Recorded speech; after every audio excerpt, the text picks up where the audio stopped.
All right, what up? What up? So we back. This the Chow Chronicles. I am son first class retired Sinet with my dog. Matt son retired little. All right, so welcome to Chow Chronicles, where we basically keep it real about military life, the good, the bad, and the downright hilarious. Um, the brief mention of the topic today is what we're gonna go over. I know you've seen the title. It's deployment stories, the highs and lows. We're gonna share some of our personal experience about deployments, from the high adrenaline moments to the life-changing lessons that we learned. So shout out to all our battle buddies. If you're just now tuning in, and future military members and prior veterans and active duty soldiers, retirees that you just now tuning into the podcast, I want to say all gas, no brakes. We're going to jump into this first little shindig about that probably shares a lot of, we probably share a lot of emotions for the guys who was in from, I would say, 99 up to 2010. In that year of 2023, it affected a lot of us. So we're going to play a little snippet of it. My fellow citizens, at this hour, American and coalition forces are in the early stages of military operations to disarm Iraq, to free its people, and to defend the world from grave danger. On my orders, coalition forces have begun striking selected targets of military importance to undermine Saddam Hussein's ability to wage war. These are opening stages of what will be a broad and concerted campaign. More than 35 countries are giving crucial support, from the use of naval and air bases to help with intelligence and logistics to the deployment of combat units. All right, so we're gonna just I was 2003, I was 23 years old, and I think when I heard this speech, it was kind of like an unreal moment for a lot of us, because we still young, you know what I'm saying? What were your feelings about hearing this speech? Where were you at, matter of fact? Hey man, that's crazy. I'm gonna tell you where I was at. I was on the pad in the middle of AIT at 58 Trans. We were in a classroom. We're in a classroom going over something, and then one of the civilian instructors, I can't remember his name, but we took a little break. Some drill sergeants came and they had a conversation with him, and then we watched it, man. We watched it live, that whole presentation, and you couldn't hear a pin drop. A lot of us had already had our orders. I knew I was going to Hawaii. A lot of people had orders to Fort Hood, aka Fort Cavazos. Man, a lot of soldiers broke down crying because they didn't know what to expect, man. Like, that we were really going to war, So I was in AIT, man. That day had to be like in the middle of May. I remember that day because we was almost halfway through with AIT, and then that announcement came out. I remember that, man. So I'm trying to think, was I? So I was actually. This is the crazy part. So I joined in '99, and then I got out in 2002, and then I joined the Guard, and then in 2023, I was actually in Afghanistan working with a company called KBR. So when I heard the speech, I was actually in Afghanistan. So as a civilian. So what happened was when I came back on leave from, we did our 3 months and we come back, spend about 20 days and then we go another 3 months, whatever. So because I had signed for the Guard, I was on inactive status. But when those orders, when that presidential speech came out, those orders came down. So, a lot of National Guard was rounding up the people they didn't have. So I'm at Fort Polk, Louisiana. You know what I'm saying? That's where I was staying at the time. So I get a letter on my door because I showed up. I went to eat somewhere. I got a letter on my door. Read the letter. I was like, hell no, I ain't going back. I'm going back overseas because I'm making good money. Yeah. So I was there for 2 weeks and I got a knock on the door and they was like, hey, you need to report in. I was like, nah, I'm inactive. I'm already deployed. I mean, and they was like, look, you can come with us or you can go to jail for desertion. Oh man. So, and they wasn't, I don't think it was going to get that far, but it was one of them tactics the leaders had to use to get me to go. But that's where I was for that, man. So we're not going, a lot of you guys, if y'all haven't heard this speech, or if you too young to know about it, I'm gonna just put it down below. You can go to CBS and look up. Matter of fact, I'm gonna put it up here for you guys real quick so you can see it. It's the President Bush announced Iraq invasion of Iraq in 2023. Just go there and check it out. So, what we're gonna also talk about is the pack up. Like, what was your first deployment? Were you involved in the 2023? Oh, because it wasn't just 2023. It was from 2023 to almost 2010. It was going on. Like, the first few years were the initial invasion, and you had the certain phases of Iraq and stuff like that. But what was your first time touching ground? Was it Iraq or Afghanistan? No, it was Iraq. So are you talking about 2003 when everything kicked off, and then yeah. So my first deployment was in 2007. Back up from your mic battle a little bit. Oh, 2007 to 2007, August 2007 till November 2009. My first deployment was 15 months straight.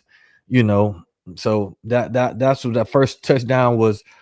Iraq, man. Baghdad, Iraq. That was the first touchdown. And where were you at in Baghdad? So I know these things, but we got to tell the people.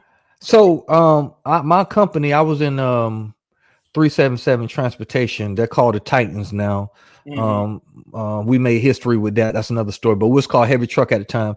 377 out of El Paso. We were stationed in Taji and in Victory Base Camp. We were split up for a little bit, so we was in two locations. But yeah, we were in Taji, based out of Taji, and then we were some of us were in Victory Base Camp over there down the road in Iraq. Okay, yeah. So I went in 2004. Because and then was it 2004? No, it was, I can't remember. It was the end of 2004 and then up to 2005. Because I remember coming back and getting stationed at Fort Leonard Wood as a AIT, instructor. Then, but yeah, I went in 2004 and we was there. We from the train, because guard had to train up first, and then you deploy, and then so the total time frame from the train up to going in country to the deployment, it was about 19 months. Like I say, it wasn't 19 months in country. It was 19 months from the time we got our orders to the Camp Beauregard, train up, in Alexandria to. So you had to move and demob. Yeah, we had to demob and we had to mob and all that stuff, and then we finally went into Camp Buring in Afghanistan. Iraq. You remember Camp Buring? So Camp Buring, and then a few years ago.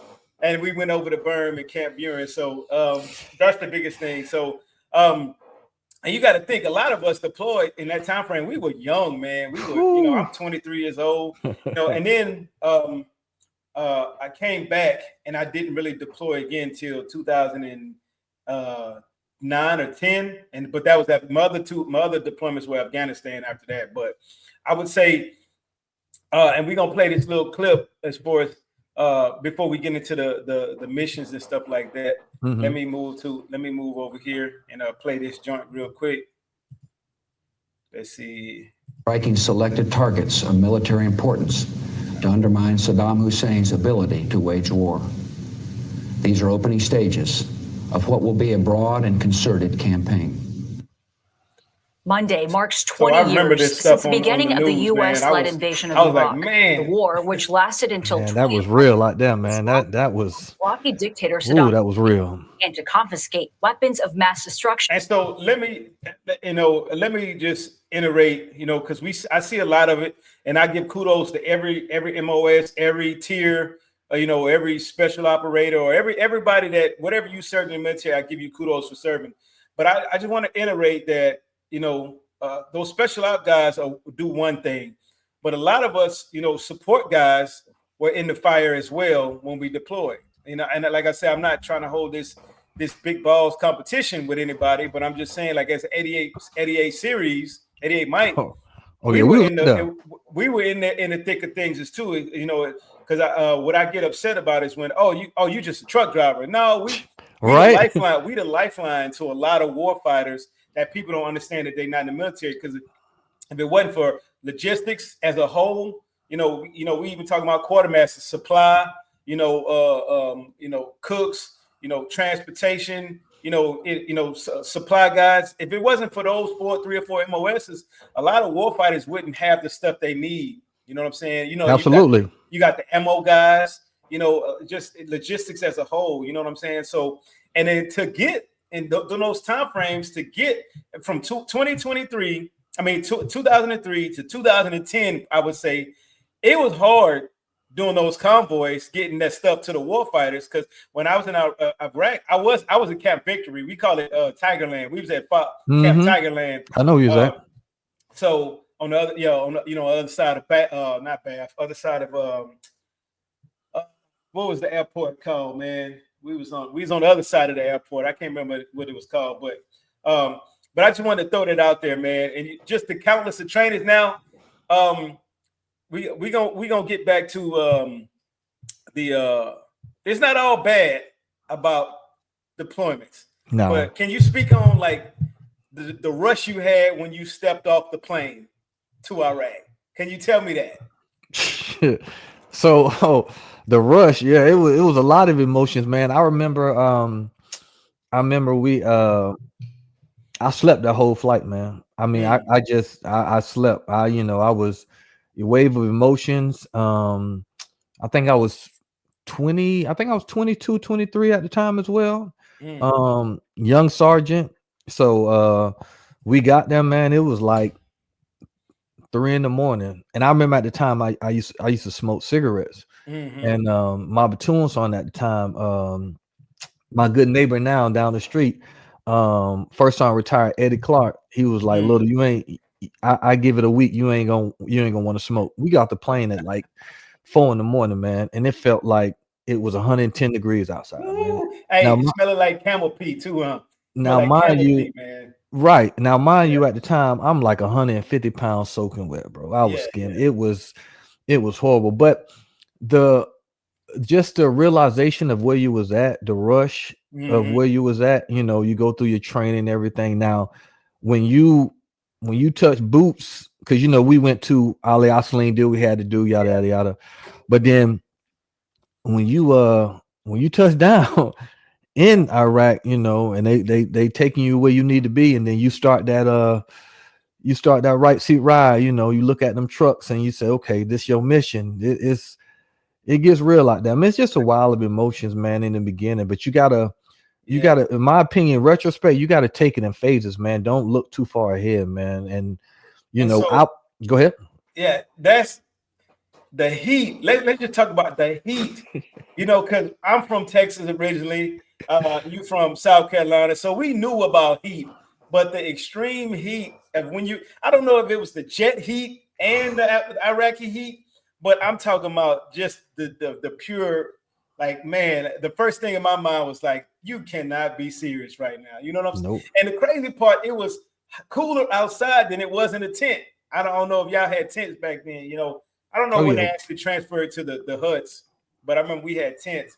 Man, it was hotter. It was hotter outside, hotter in the tent than it was outside. Oh, it was hot. It was hot, man. Like, people don't understand the importance of hydration till you go to a place like that. You're literally sitting in the truck. You're literally sitting in the truck, conducting a mission with all your gear on, and you drinking water, Rippets, Gatorade, and you still feel dehydrated because it's so freaking hot in them trucks and with all that gear on, man. It's a different type of beast, man. Hey, bro, I'm gonna tell you. You remember? I mean, now if somebody hears this in the audience, I mean, in the later on in the comment section, I don't exactly know when they transition to the Mac V's and the Max Pros, because I know we had them in 2010. But before all that, it was not mandatory to have a truck with some AC. So a lot of us guys in Iraq we had the AC, we had the Humvee with the ACs, but bro, and I think at one point, but bro, I'm telling you, they did not last long, man, because they was taxing on that Humvee, and like we would get in there and you had all the gear on. Remember back then we had we always had to have the mop gear available, the gas mask available. So those are some things when you're young, you getting you leaving high school.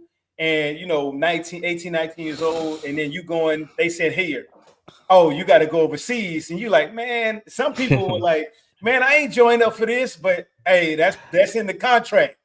Yeah, you get those. I remember the day I got picked up from replacement when I PCS from Hawaii to El Paso in 2006. I am processing. It's about 30 of us going to the unit, and the people that picked us up, the first thing they said, a year from now, y'all gonna be in Iraq. No chaser, straight like that. No, how you doing? It was just like, hey, we gotta train up, and then it was just like, it was a shock. And you really and be honest with you, you take it seriously, but you really don't understand significance of it till it's like, okay, we got to pack these containers, we got to do this. You got to store your cars, and it's like, and it go by quick, and it's like, okay, it's time to go. Exactly. So I'm gonna show this real quick, and let me see if I can pull it up. So this is so funny right here, man. Combo. Lobster. Hey, so what does it mean when you're served steak and lobster in the military, and why you never? Great question. And in short, all right, so here's the deal. You're in the military, and you're in that galley or in that chow line, and you see that steak and lobster being served up. I want you to know right now that they are not treating you. They're buttering you up. It's almost like the calm before the storm, but instead of a warning siren, you get to set your morale to the roof.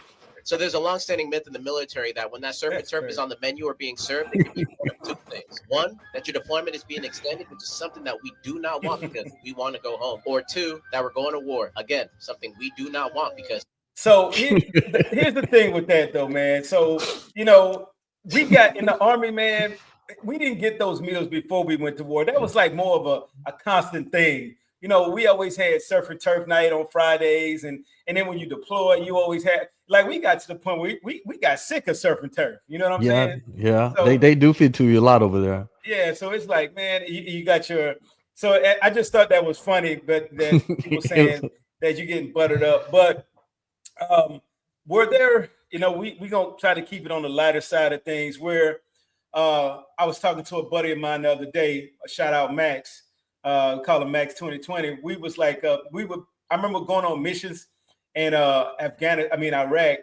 and then we would be going on long missions, and then we would come back and see people playing dominoes, drinking the near beer, a music blasting, and we'd be pissed off because we like, man, what y'all do all day? You know what I'm saying? We out there outside what we call it outside the wire, and we up here delivering goods, and y'all. And then a lot of my battles be like, well, we didn't choose that job, you chose that job. You know what I'm saying? But do you remember those? Like, those are the good times we had, to make things better. To boost the morale. You got your battle buddies, y'all playing, spades.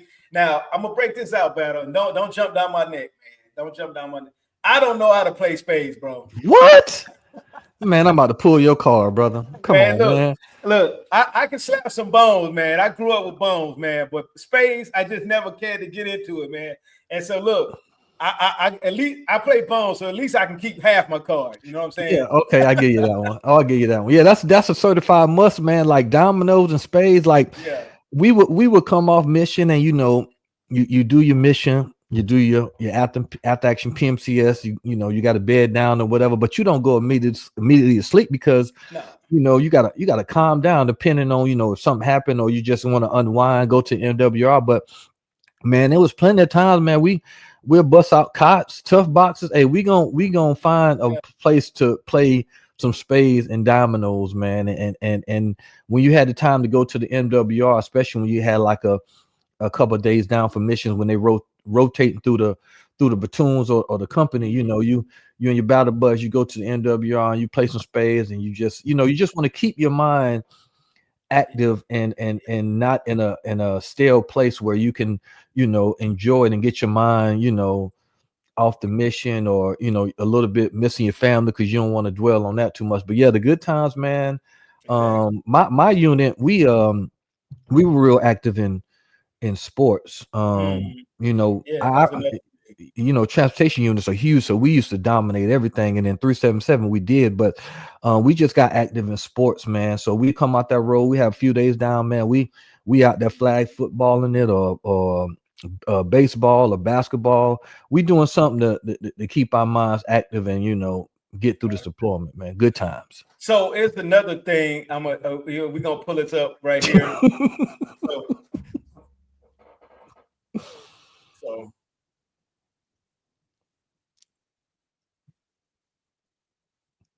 man, shout out to anybody who ever sent a care package, man. I'm speaking for every service member, but when a box come with your name on it, it's like hitting the lottery, man. I don't care what nobody say, if you're expecting it or not. Shout out to anybody who ever sent a care package to a soldier, family member, friend, organization.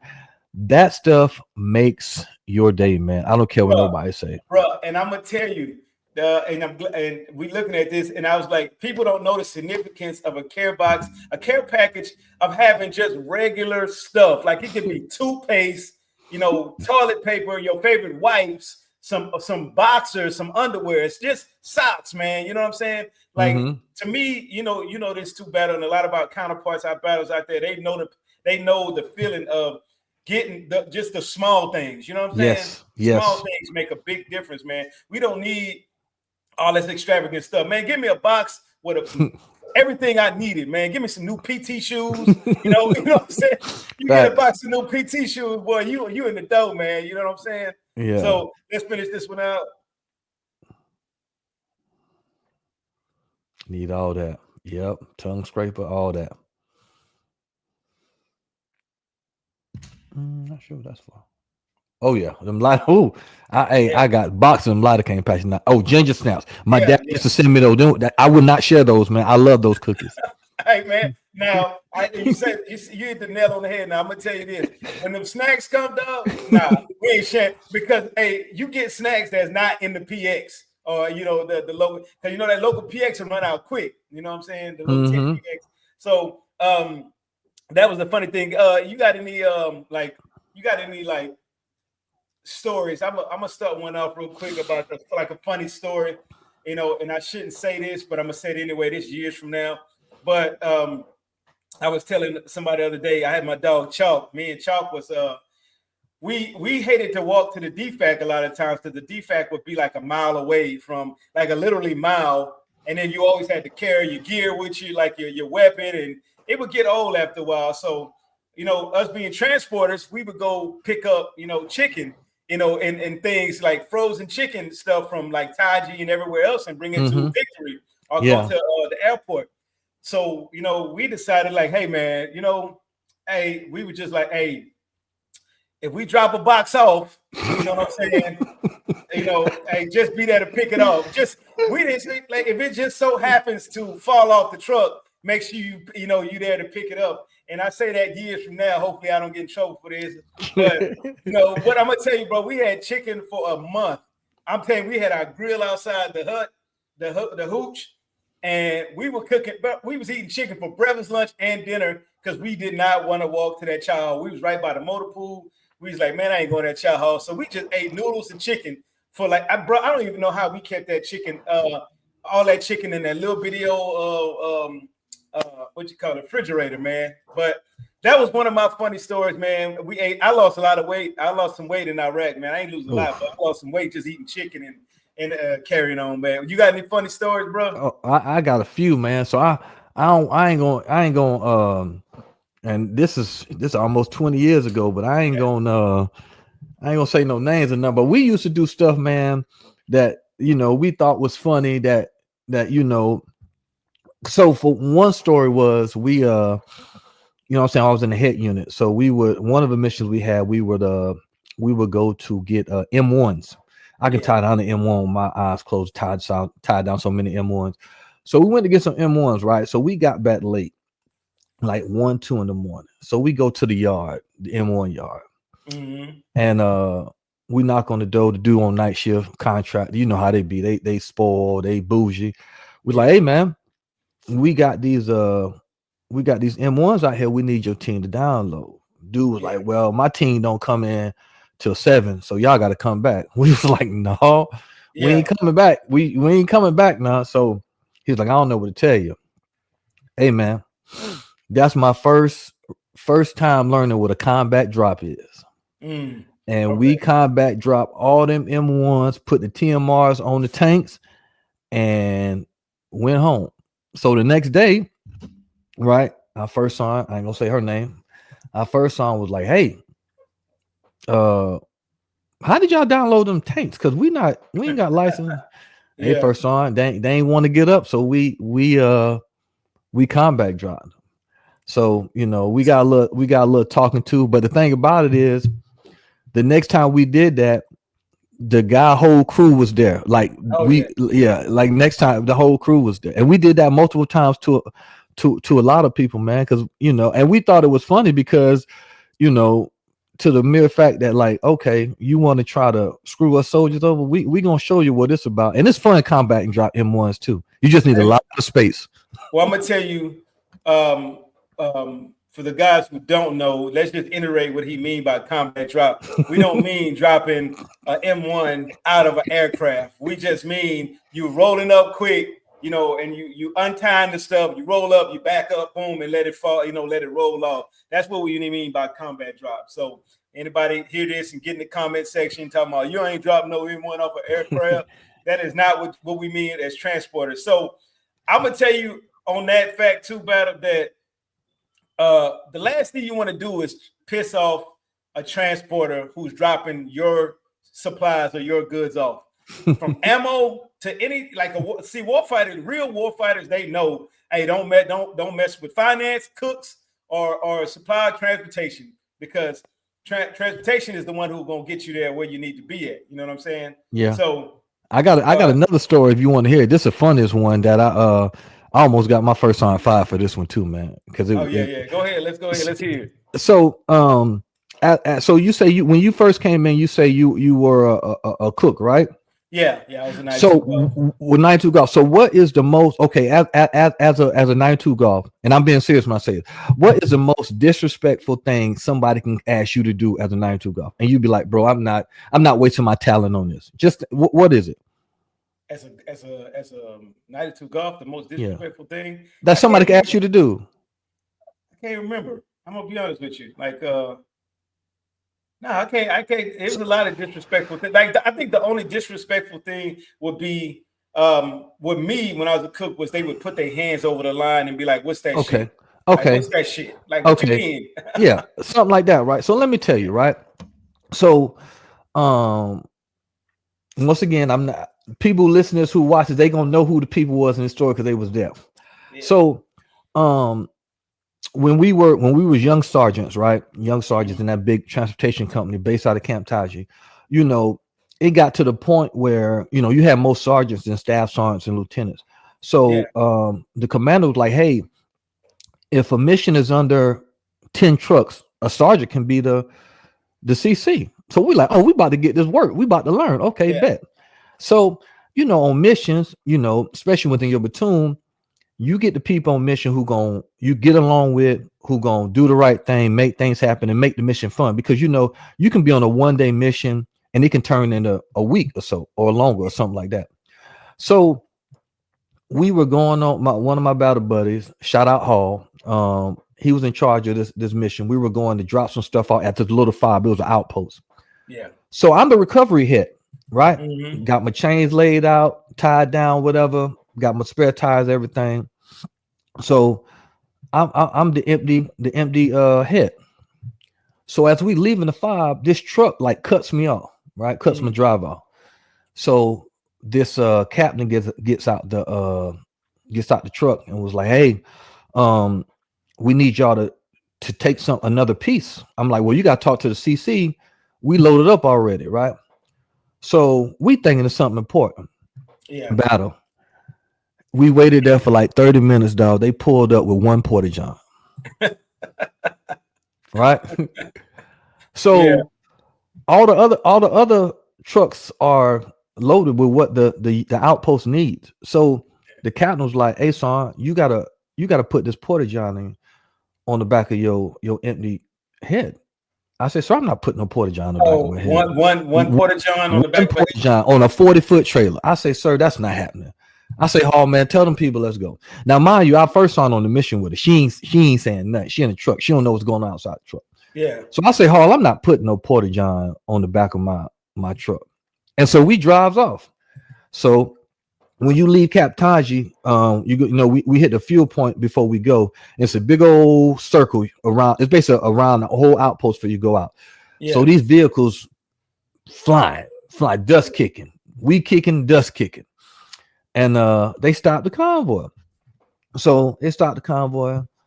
And Hall was like, look, get out the truck. So now it's his lieutenant colonel and all his goons. Yeah, that's a hit. My baby. So, yeah, that's the hit right there. For those who don't know what we're talking about. So they want me to put a single porta-john on the back of my head. So once again, I told the lieutenant, I say, sir, with all due respect, I am the recovery vehicle. I say, what do you want me to do if one of my vehicles break down? Oh, well, you can just kick it off. I say, so how is it essential? So, we go back and forth, and still I don't put the porta-john on the back of my head. Mm-hmm. So we get to the gate. You get to the front gate, you gotta do a trip ticket, you gotta do all this, you gotta do all that. They not let we red, they ain't let, we red con one, hey, we green, Bob. They don't want to let us go, bro. So bro, we at the gate, they brought that porta-john. I put one ratchet strap on that porta-john, hoping it would fall off, right? And so we get to where we going finally, and they go do what they gotta do, drop their stuff off. As soon as I got in our outpost, I kicked that porta-john off the back of my head and kept rolling, bro.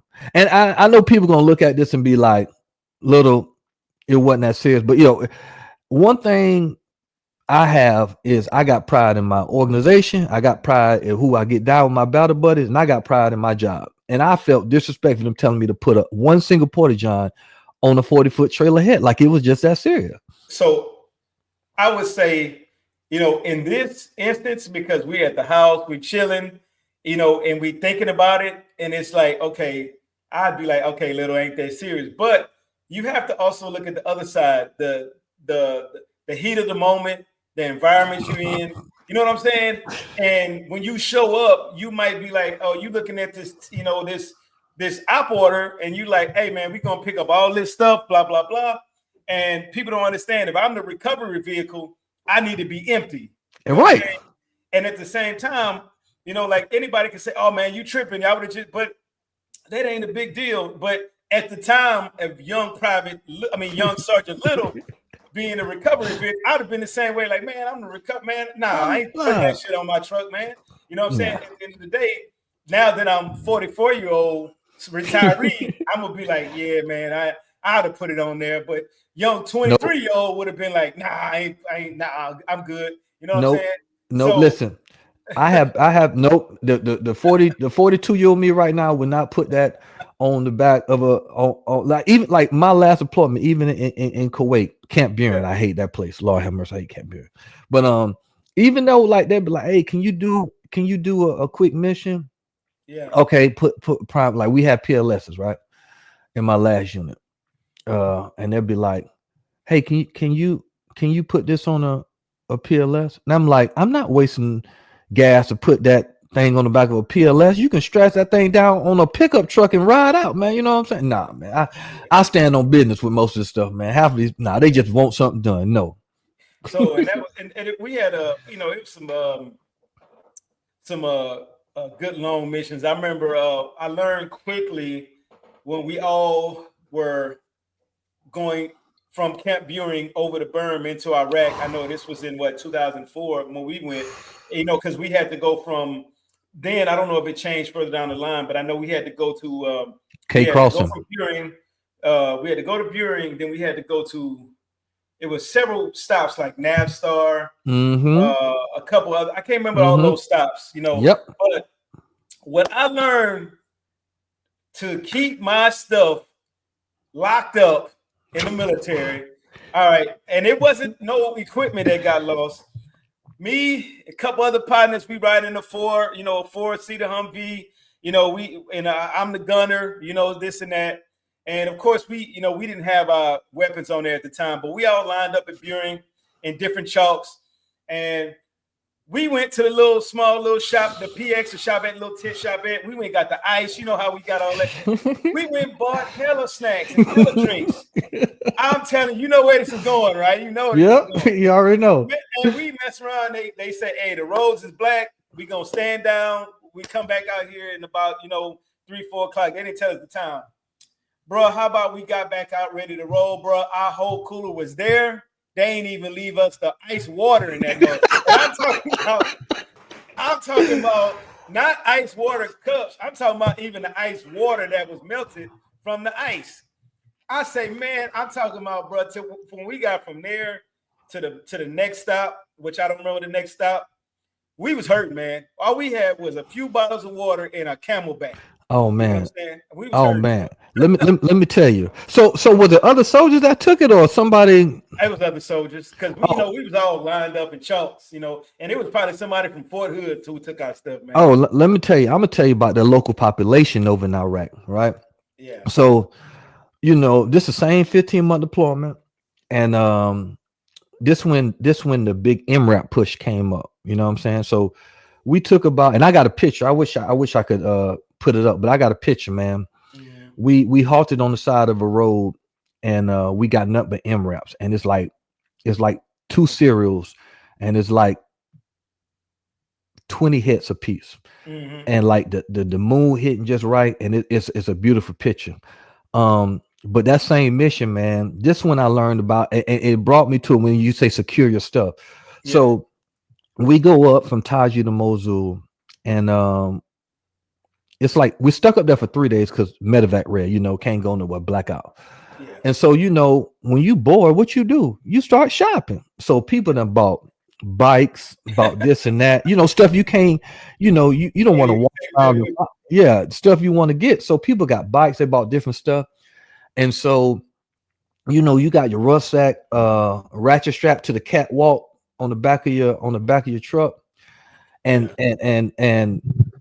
gun truck personnel are the truth. They're essential because not only do they protect you from what's really coming, but our gun trucks done protected us from thieves, man. I remember we were going out of Mosul, and it was daytime too. It's a crazy thing. They let us ride in the daytime because we had to get back. Torres, you don't ride in the daytime in Iraq when the war first kicked off. So they let us ride in the daytime this one time, right? And so we rolling slow. Hets don't go that fast anyway. Empty, they'll go 40 with a load on you, might pushing 20, 25, right? Yeah. So you start hearing chatter on the radio. So my antennas go up because I'm thinking, okay, we about to get some contact. Battle. You looking out your rearview mirror, or you looking at the truck in front of you, kids everywhere. I mean, no fear, no F given. They hopping on the back of the heads, trying to take stuff off, throwing MRE boxes off. I mean, gun trucks personnel got to get out and like really go get these kids off these trucks, man. And they tried to steal everything we had, man. It was funny, man, because them kids ain't had no. And then they was flipping us the bird while we was passing by too. And I'm saying, yeah, gun trucks, especially because I ran gun trucks in 2010, and it is definitely essential for, especially if you got, a 20 truck convoy, stuff like that. Mm-hmm. So we're going to get into, we shared some funny stuff in those stories. We're going to get into another topic, as far as the challenges and the lessons we learned. The emotional and the mental toll of deployments is pretty rough, being away from family, missing major life events, coping with stress, uncertainty and loss, adjusting to different cultures and environments, moments that can change you. A lot of people don't realize on both ends, it's just not the soldier that's affected by these deployments. It's also the family members, because you got to think we're living on 2 ends of the earth of the world, and we have 2 totally different lifestyles now. Whether you want to believe it or not, your family, whoever you got, your significant other, your kids or whatever, they have to live a different life outside of you. They have to go on with their life, and you have to live this life, this war, the war, culture. And people don't understand that it affects both sides. And then let alone the soldier has to deal with a whole different culture, learn a different, not 100%, but you got to learn some of the language to understand. And then the culture of your family not being without a father or a husband or you know, a boyfriend, whatever the case may be. But on the other aspect, they're both, though they're learning, not learning curves, but there's some lessons to be learned. You know what I'm saying? Mm-hmm. So would you like to share, like, you know, a brief something that you learned? You know, I wouldn't say it took a toll on us, but like I know some nights was rough for me being young and not being, out, not being overseas by myself. You know, even though we had battle buddies, just like, dang, you know, I'm over here. You know, I can't call my pops when I want to, or I gotta walk 2 miles to the, you know, to the payphone, or I gotta go buy a card, you know, stuff like that. But I think the moment that changed me in Iraq is having a good mentor. You know, shout out Celestine and my dog Celestine. He was a good mentor for me. Held me on his wing, an older cat who kind of when I was going through a lot of things, he just he listened to me, and you know, when I was doing the wrong thing, he was right there to put me back in place. You know, that's what good, you know, leaders do. I was an E4 at the time, especially at the time, but I think that's one of the things that changed my life over there, because he was more of a father mentor for me, not just a leader.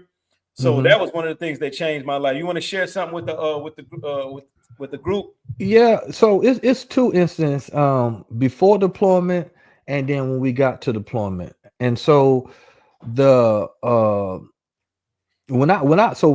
everybody who knows me, like from early on in my military career, I was a sergeant major driver. So the crazy part was when I got to Hawaii in May of 2003 after AIT, I went to 25th Trans.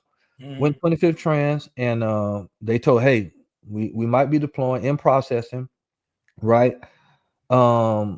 Got to my platoon, and like the second day of my platoon, they came and got me. They was like, hey, you got to go with this master sergeant.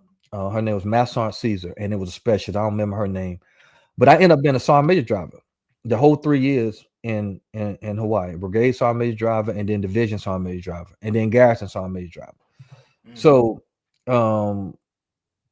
I did that, and so when I got to Bliss, you know, to a transportation unit, HETS, you know, I was kind of written off because like, oh, little sergeant major driver. So Sergeant Fernando Baker, God bless his soul. Fernando Baker was a corporal at the time, and he said, hey, son, I'm gonna teach you everything you need to know about this HET.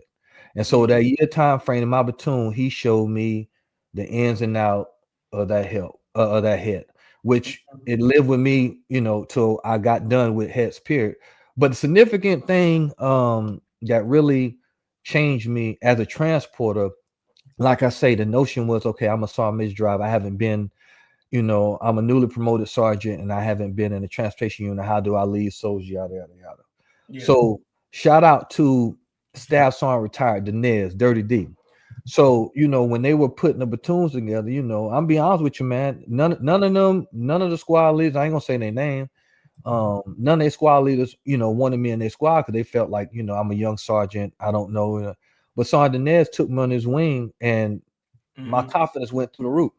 So by Sergeant Dinez, you know, showing that, you know, confidence in me, like, oh, it wasn't no like, okay, I'm just gonna take little. He was like, nah, I'll take little. I'm gonna take him under my wing,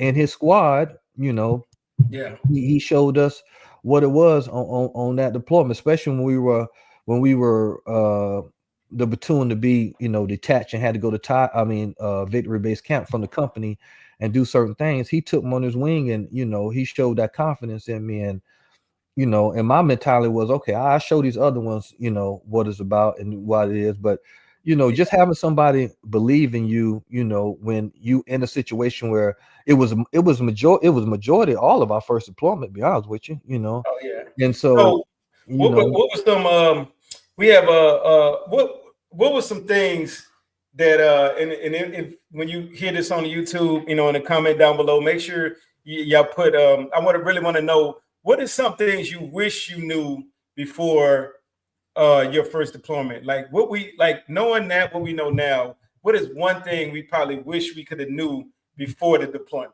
See what I'm saying? Like before our very first one. Oh, I shoot, I got in retrospect, looking back, it's a laundry list of things I Give me one good one. wish I knew. I'm be honest when I tell people this. I wish I knew more battle drills in a sense of, and you gain stuff through experience, and people who've been there before you can only train you, to what they know and train you to the best, and you capture it.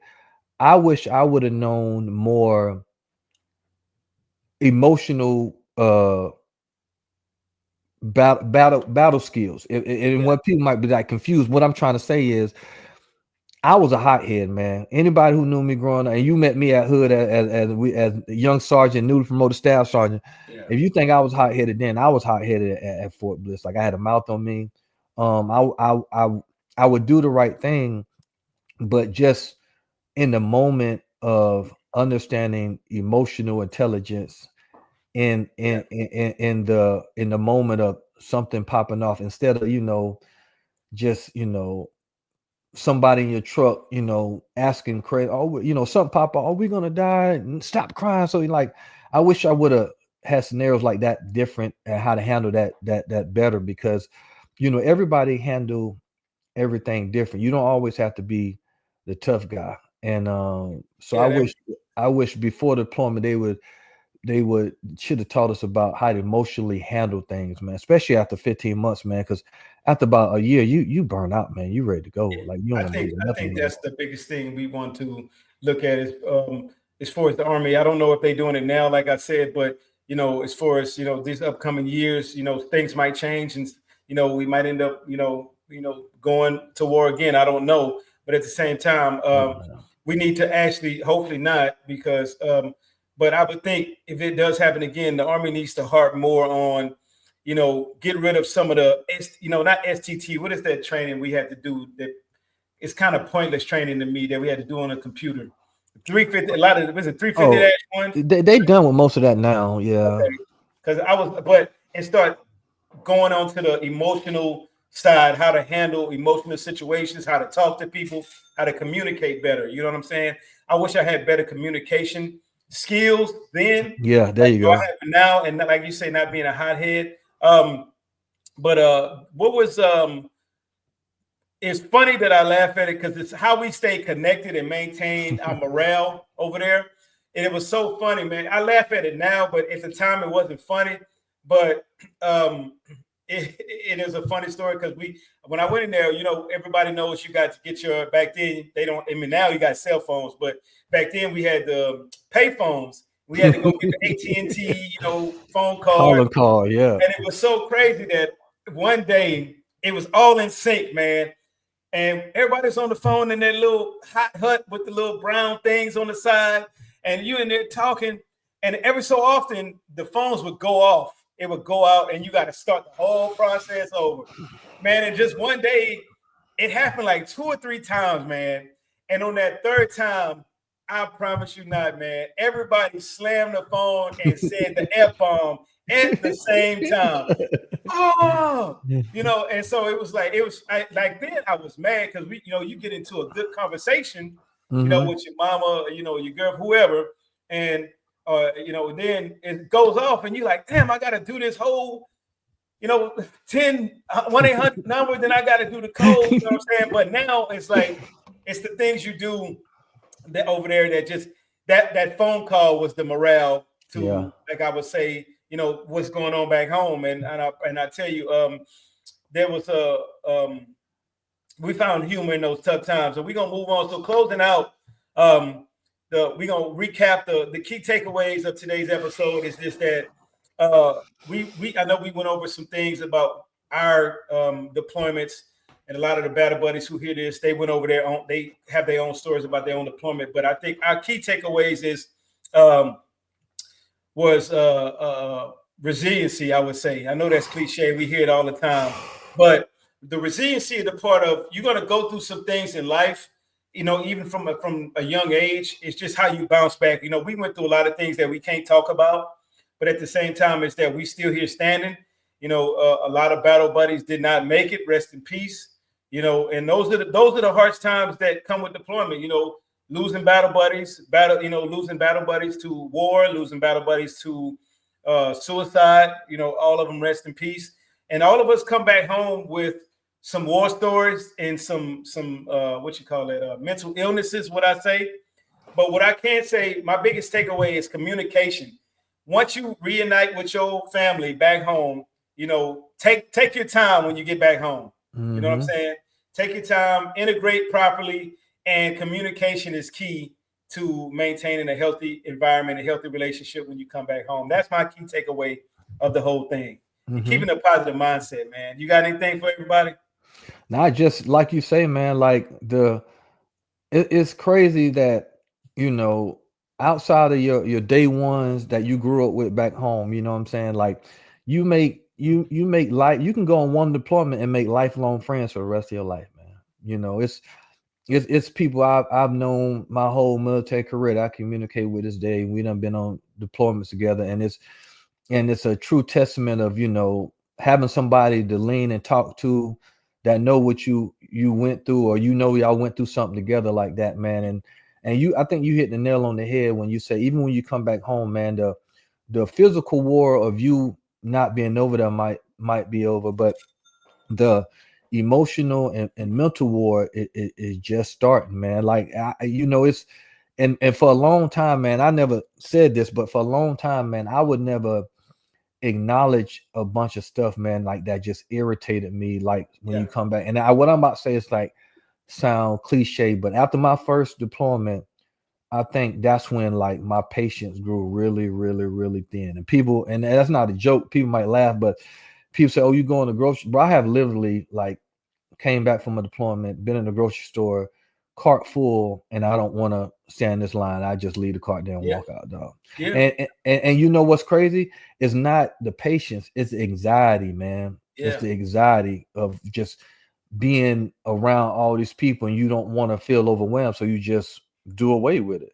But you learn that as you go through therapy. So like you say, man, like, slowly integrate, go get the help you need, no matter if it's, bro, it's people who've been in wars way before us that's still going to get, you know, and I still go once a month too, because it's just, you know, you never know when something may trigger it, hit you, you know what I'm saying? So just go get the help so you can continue to live life. But it's good, like I say, to have battle buddies, especially in your organization, to lean on and reach out to, and, you know, and you don't have to talk every day, but reach out to your battle buddies once in a while. I'm good for that. I'll shoot somebody a text, "Hey man, just checking up on you." You know, you don't want to bother nobody, and, you know, "Hey man, I appreciate it. How you doing? How the fam doing?" Just do that sometime, man. If somebody you ain't talked to in a while, just check up on them, man. It'll mean a lot to them. Trust and believe that.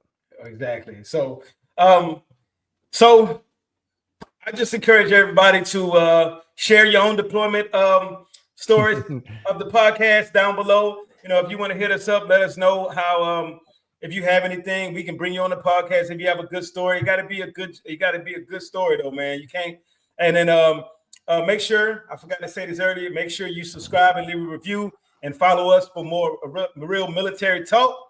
And next episode, we're gonna try to bring on some good, you know, for Black History Month, we're gonna try to bring on some good African American leaders. And other than that, thanks for tuning in to the Chow Chronicles, where the chow might be bad, but the stories are always good. All right. Other than that, all gas, no brakes. Peace.